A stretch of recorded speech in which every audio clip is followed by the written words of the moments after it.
Welcome back to the Citizen Channel, or welcome if it's your first time, wherever you've been, if it is. Welcome back to the Citizen Channel, our match report feature where we look back at a round of 16, don't we? Champions League game.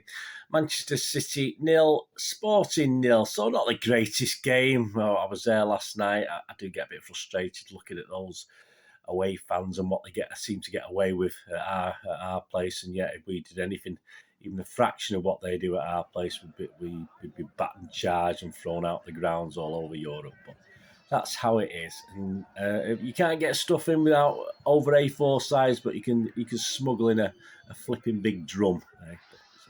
That's how it is. And to be honest, without the drum, I thought they were pretty pathetic support, in all fairness.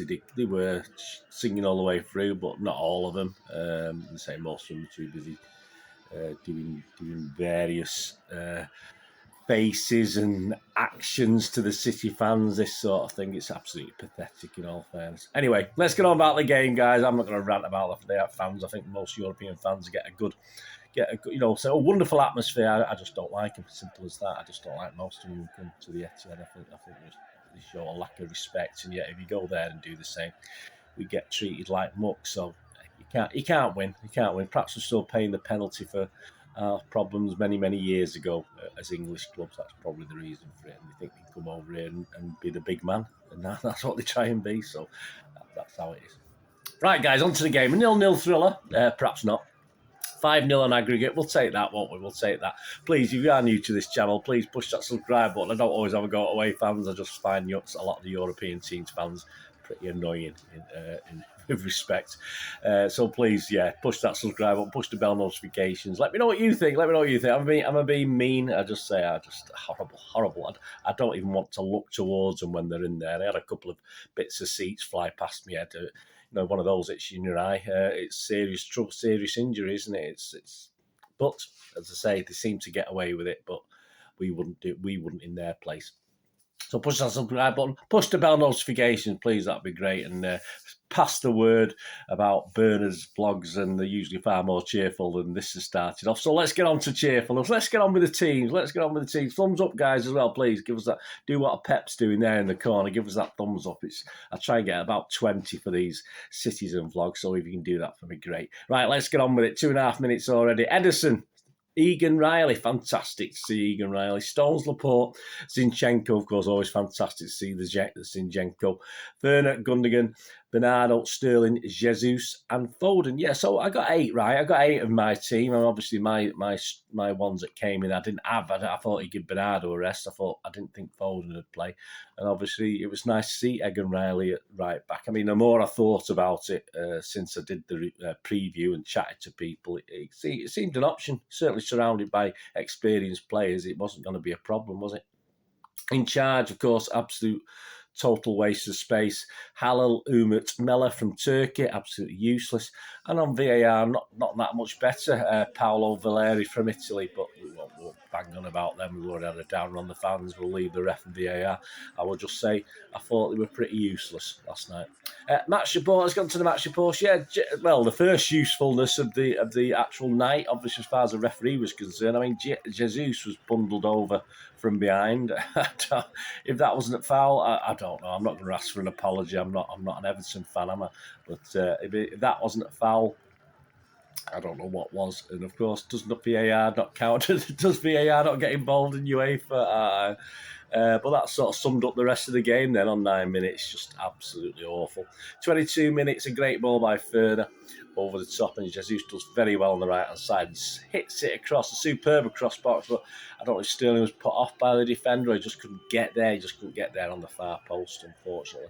23 minutes of Foden effort from range was dealt with less than convincingly by one of the worst keepers I've probably seen at the Etihad this season.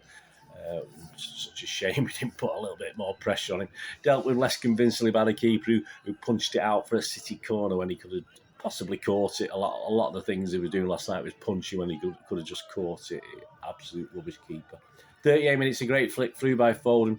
And Sterling gets a bit of space at last, one-on-one, but his attempted chip was easily caught by the rubbishy keeper. And yeah, for a rubbish keeper like that to stop that, fair enough. And I think City have lost the memo. We seem to be blasting on sight against United, although, our midfielders, but obviously Sterling didn't get that memo, and I think a couple of the other players didn't get the memo last night because we went back to our trying to keep hold of it as long as we can and then make an attempt, which is what Sterling did in all fairness. You wait for the keeper to commit, which is fair enough. Once the keeper's committed, that decision you make has to be in the back of the net, and it wasn't. So it may have been better just putting some power into that, because I doubt very much if it had been not at the keeper, I don't think the keeper would have saved it, because as I said, I wasn't impressed at all. So 0-0 at half time, no injuries. That's all we can ask for, isn't it, guys? No injuries. We had some substitutions. We'll have them at the end when we do the player ratings. A couple of half-time substitutions, which is very unusual. They'll be up on the screen anyway as well, who they are. So we had those, and we had another couple, didn't we, during the second half? Certainly with Mr. Carson coming on was quite a good one as well. So no injury time. They don't seem to play injury time in the UEFA. There's no goals, so I suppose in all fairness, zero injury time at half time, but that's how it is. I'm sure there was, so I don't understand the logic. 46 minutes into the second half, Mahrez immediate impact as he races across, sort of gets a little block and a deflection, and he gets it eventually through to Jesus, who beats the keeper easily inside the near post, but VAR, unfortunately, would rule this offside, rightly or wrongly. I have no idea. I watched brief highlights and watched it. It looked offside, but I've been told by some people it looked onside, so I don't know. But that would have been excellent start to the second half, impacted by the arrival of Mahrez, of course. 55 minutes. McAtee sets up superbly. Had a good game, McAtee, when he come on. Jesus, who just shoots straight at the keeper, who fumbles it, who does fumble it, but collects it at the second attempt. So again, as I said, I want that keeper. Dross. 60 minutes, Zinchenko gets turned inside out a little bit, bless him, but it's a weak shot, easy for Ederson to save. They did look a bit lively in the second half, Sporting, all credit to them. They had a goal, they didn't have much up front, a bit powder puff attack, a bit like ours last night. So, yeah, at least they've put up a better show than did in that first leg, that's for sure. Best chance of the night, perhaps 75 minutes, and it wasn't for us, was it? It was for them. Yeah, Paulinho was played through. A one-on-one, of course, Carson, as our goalkeepers do, made himself big, got the touch, if you like, or it hit him. Paulinho did okay. I don't think it was the most brilliant finish. He did what he had to do, and I just thought Carson bravely saved it. It was a brave block. He took a little bit of a knock, so did the Paulinho, but I think they were both okay. But yeah, probably the highlight of the night as far as attacking was concerned, and it was from them. 92 minutes. Yeah, Stones heads a Gundogan corner onto the top of the net. Never looked as though he was going to dip in. 93 minutes, another final chance just to at least put a goal on the board. Not to be too embarrassing, but Sterling hits the side netting. At least he shot, but if you're not going to shoot and get it on target, you may as well pass it. I mean, you may as well faff about with it, because it was a lovely chip through by McAtee as well, wasn't it? We mentioned him a couple of times in the second half. A great ball by McAtee, who really enjoyed himself in that second half last night. A little great one too with Sterling, but unfortunately Sterling again has gone back to the Sterling of a little while ago, isn't he? Doesn't quite look at it for me, and very sad. It is what it is. We'll talk about him in the player ratings coming up very soon. The key stats, shots on and off target. We had 14 shots with just 4 on target. Not a great return on the night. 6 shots for them with 3 on target, which was a vast improvement. I think they had 3 shots, 0 on target at their place. So I was quite a lot more impressed with them last night. At least they looked interested, which sometimes in that first game. But then again, we went, once you go 1, 2, 3 ahead, you are going to sort of fighting fires, aren't you? So they did okay. Possession just 69% for City, so that was okay, but not the highest. Pass completion was good for City again, which I think it fairly was. 92% for City, 81% for them. Right, player ratings. Please let me know what your thoughts, guys. Just any specific ones you think are a little bit unusual. I tend to be just slightly less than Stuart Brennan. Stuart Brennan's doing the Manchester Evening News ones. I've not watched the game back. I can only go off what I watched at my end and say it's not the greatest view to sort of give critique on players, if you like. I sort of try and look for players and keep in my mind what they've done good and what they've done bad. But obviously, I've not had a chance to watch it back in full or anything like that. So please accept my apologies if I'm totally way out, but I think we're all right. We'll start with Mr. Stuart Brennan, who did watch it from a nice spot in the press box anyway, didn't he? Well, I assume he did. assume he watched it in the press box. Right, we'll start with Stuart, and then I'll give you my little thoughts. My starting score was just 6 last night. I just thought it was a competent, okay display. If they did better than 6, if they did better, they'll get higher than 6. If I thought they did worse, they'll get lower. And if I thought they had a bang average game, they'll get about 6. And we'll start with Edison. There you go, bang average game. Not his fault. Just first half, wasn't it? Into the second half, he got taken off, didn't he? Stuart said should have taken his phone with him. He probably did, and joined in the fans' torchlight display. Well, I'm not into that. I'm into that. Do it in the light show at the start, but I'm sorry, I don't know what all that's about. I thought it used to be for away fans to say where they were, but now it's just become something people do. 6 from Stuart, 6 from me. Can't disagree with that. Conrad Egan Riley, yes, a 19-year-old Manchester lad, says Stuart, slotted in seamlessly, securing defence and neat in possession. I cannot argue with that. So I had a good view of him, of course, in the second half when he was defending our end. And he is more a defender, isn't he? I don't think he's a wing-back. I think he's more an old-fashioned defender. There's nothing wrong with that. I'll take that every day of the week, perhaps unusual for Pep. So Stuart, give him a 7. Yeah, I'm going to give him a 6.5. I'm not going to. I just thought he was a big lad. He coped very, very well. Looked a bit lacking in pace if he was playing against someone nippy. Certainly in that second half, I didn't get the impression, but he may have been able to work up a head of steam. I'm not too sure, but he was a big lad. More a fullback, of course, than a Cancelo type player, that's for sure. John Stones, Stuart said, cruised through the game, effortless in defence and incisive with the pass. He's given him a 7. I'll have to agree. Perhaps he could have snatched it and headed a little bit lower at the end, but to score a goal which would have rounded it all off. But yeah, all good from John Stones, as we'd expect, against a competent Sporting team on the night who had a goal, which is more than perhaps a team we played on Sunday did. I'm Eric Laporte. Stuart said could afford to relax, but was a little too casual at times. So he's given him a 6. No, I disagree a little bit. I'll give him a 6.5. I won't give him as many John Stones. I just thought it was okay. He does play some nice balls. He is silky. I think he works well with John Stones. All right, he wasn't fantastic, but yeah, I thought it was okay. I'm Eric Laporte. Let me know what you think, guys. Alexander Zinchenko reminded everyone what an underrated player he is. Compact in defence and adding value higher up. And Stuart's given him a 7. Yeah, I've only given him a 6.5. I did a couple of things I wasn't happy about. Hey, you're not going to play the 90-minute game against a team that at least looks half interested and not make little ricks and stuff. So yeah, I'll give him a 6.5. I was quite happy with Zinchenko. I mean, and who cannot be in these circumstances as well. Ferner, midfield enforcer, says Stuart, and general all rolled into one. At 36 is still an impressive performance. 36. Stuart's given him an 8. Very high. I give him a high score as well. I give him 7.5. He's just usual mix of tidy. Some of the nice long balls he put through. There's a couple I remember last night. Superb balls from the middle of the pitch into an attacking zone, if you like, at the top. What can you say? Ferner, our captain, brilliant. Ilkay Gundogan, the brains behind the whole operation. Well, he has to make up for KDB when he's not there, and sometimes it works and he steps up, and other times it's a bit. And last night it was okay, it was fine. He's good. He did a good. He made a good fist of it, as we say.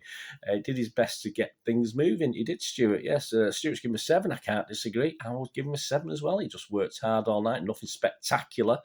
I don't think he had any great chances to score, which I like to see him get in the box a little bit more, but hey, all well and good. Bernardo Silva enjoyed his 45 minutes against old enemies, but the worst work rate was not married to any real penetration. Yeah, he never really got going that first half. Stuart's given him a 6. I'm going to give a 6.5. I think 6 is a bit mean. He took the mick a couple of times of the Sporting players, but it'll do for me. And I think it's just one of those games that it didn't really matter. And perhaps Bernardo wanted to take a little breather for a change because of that, almost 8 miles he covered in the derby previously. So I was very surprised he even played. But yeah, I'll give him a 6.5. Stuart, give him a 6. Jesus should have had a penalty. Absolutely, definitely should have had a penalty. Unlucky to have a goal disallowed. Yeah, just a smidgen, wasn't it? But as I say, some people say it wasn't. Some people they draw those lines. For me, if you draw the lines, and I will say it, and I've said it before, it should be based on a head, which you can score with, or your feet, which you can score with. As far as armpits and stuff, and top of the arms, no, I'm sorry, it's absolute rubbish. And to be honest with you, it should be from what he scored with. So if he scores with a header, it should be where his head is. If his head's offside when he crossed the lines, fair enough. And same with the shot. So obviously, if Jesus had scored with his feet, which he did, it's whether his feet were onside, and his feet were onside. So it should have been a goal. But hey, we're not going to change anyone's thinking on that. Well, I hope so eventually, but it's too logical, guys. Phil Foden, Stuart said, a bright and breezy 45 minutes after his derby exertions, but no heroics, just one comfortable shot. He's given a 6. I'll give a bang average 6 as well. It's quiet for Foden, of course, and again another one who perhaps you wouldn't expect to be quite at it after the work rate on the derby. So yeah, I'll give him a 6 as well. I just thought it was quite quiet, and again another one who might have had a rest on the night, but he did what he had to do. Sterling, well, we'll talk about Sterling, the enigma, isn't he? 6 or 7 games ago, I thought, oh, he's a little bit of Sterling's back now. I'm not unfortunately saying that again. Certainly the last 2 or 3 appearances he's made, he's gone a little bit wishy-washy again, making wrong decisions, not doing things just as quickly as he perhaps could, even though he's getting into the right spots. Stuart said Blue City's best chance and just seemed unable to raise himself for a game where he had something to prove. Yeah, I would absolutely agree with that. Stuart's given me his lowest mark. I'll give him my lowest mark. Stuart gave him a 5. I would echo that. I don't know what we can do with Sterling apart from it'll be good for him. For me, it'll be good for him and for us if he moves on and we get a decent wad of money for him, because I don't think it's going to work. Thank you very much for what you've done for us. You've been wonderful, but again, he's going back to his normal self. And you know, who knows? He might finish the season on fire, but we'll have to see. We're not, I can't. I'm not a tarot reader. I've not got a crystal ball, so I just don't know. But we'll see, won't we? James McAtee for Foden at half time. Never looks out of place, says Stuart. Yeah, I can't disagree. He's given him a 7. I'll give him a 6.5. I perhaps could have given him a 7, but he's only on for a half, so I'll just give him half a mark extra. Also had a couple of looks as though he could have had a couple of assists as well if the guys had finished better or had a bit more luck. Riyad Mahrez, Bernardo at half-time, added quality immediately. He did. We could see the difference as soon as he come on. I'm not saying he had that impact all second half, but yeah, certainly good enough. Stuart's given him a 7. I've given him a 6.5, and we did actually look sharper with him on in attack. And no surprise, we knew that anyway. It's no rocket science to tell that when Mahrez plays, because he's playing very well at the moment. Scott Carson, nice to see him come on for Edison on 73 minutes, and he's got his chance to make a really good save. Brilliant. Stuart's given a 7. I've given him a 7 as well. Luke and Betty for Laporte, 83. No time to mark, but hey, he survived. It was 3 minutes at injury time, so he got 10 minutes in the Champions League. That's something, and nothing really works for him ever in the future. At least that's more than most of us ever get, isn't it? Let's be fair.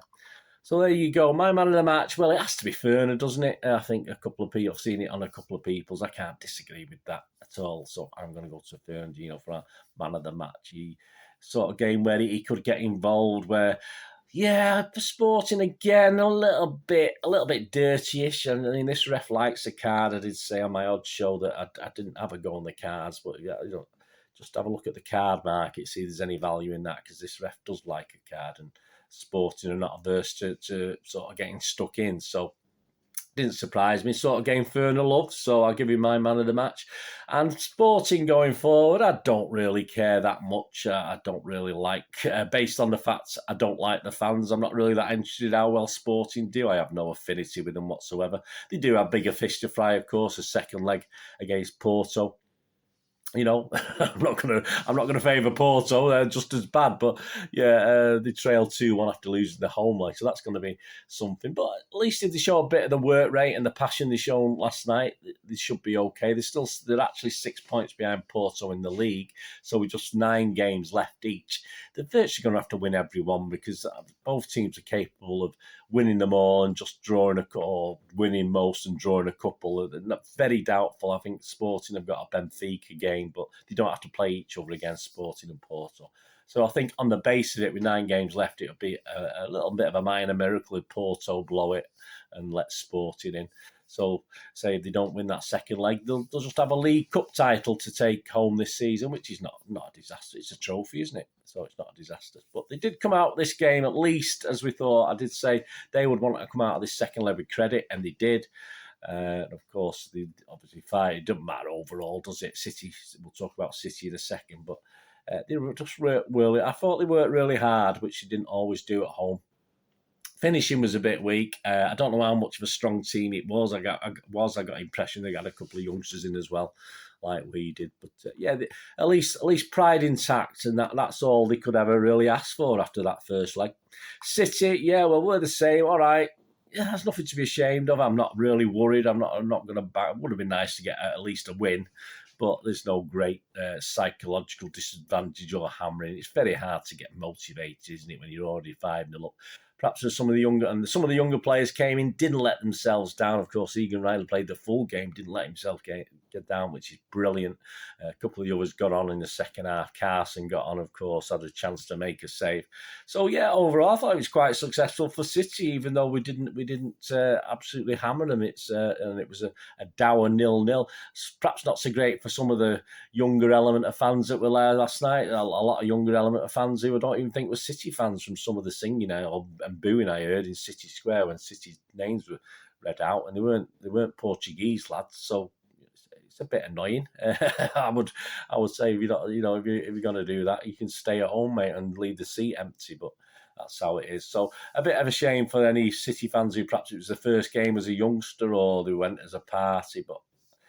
We did have a goal, but it was disallowed, unfortunately. But so overall, I thought it was a satisfactory night for City. We did what we had to do. No shame. I mean, we could have easily lost 1-0 like another team did, but across not far away.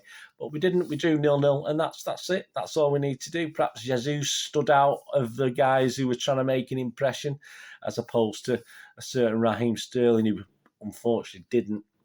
So at least Pep hopefully won't forget Jesus going forward, because as I say, he has had a bit of a rough time of it recently with injuries and not being able to play. So that was a positive for me on the night. And the kids were a positive as well. Certainly McAtee and the right back were fantastic.